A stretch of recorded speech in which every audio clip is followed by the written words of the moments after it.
In this video, you will learn the details about one of the simplest and most familiar reflexes in the human body, the patellar tendon stretch reflex, also known as the knee jerk reflex. This reflex helps maintain posture and balance by automatically adjusting muscle tone in the quadriceps whenever the muscle is suddenly stretched. It's a classic example of a monosynaptic reflex arc. Let's walk through the 5 steps in this reflex arc. The process begins in the muscle spindles of the quadriceps femoris. These sensory receptors, also known as intrafusal muscle fibers, are specialized to detect stretching within the muscle. When a doctor taps the patellar tendon just below the kneecap, it causes a brief stretch in the quadriceps muscle. The muscle spindles sense this stretch and generate action potentials that travel toward the spinal cord. Next, the signal travels along the afferent pathway, which carries sensory information into the central nervous system. Specifically, these sensory neurons travel through the femoral nerve, entering the spinal cord through spinal roots at levels L2 through L4. Think of this as the incoming message line, alerting the spinal cord that the muscle has been stretched. Inside the spinal cord, specifically within segments L2 to L4, the control center or integration center processes the information.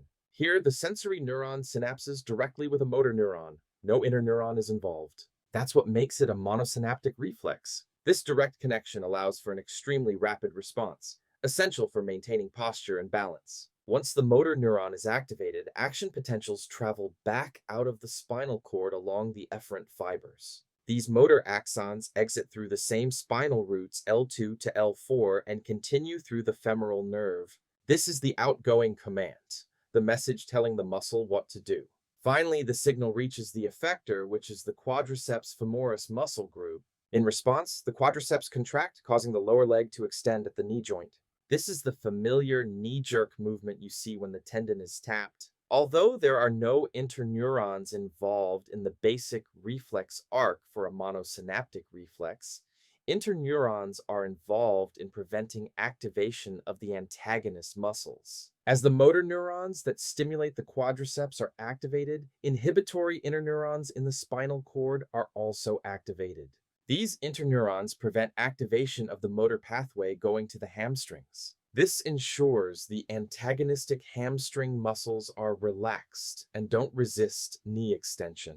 To summarize the 5 steps of the patellar tendon stretch reflex. First, muscle spindles detect stretching of the quadriceps and afferent fibers of the femoral nerve carry sensory input into the spinal cord.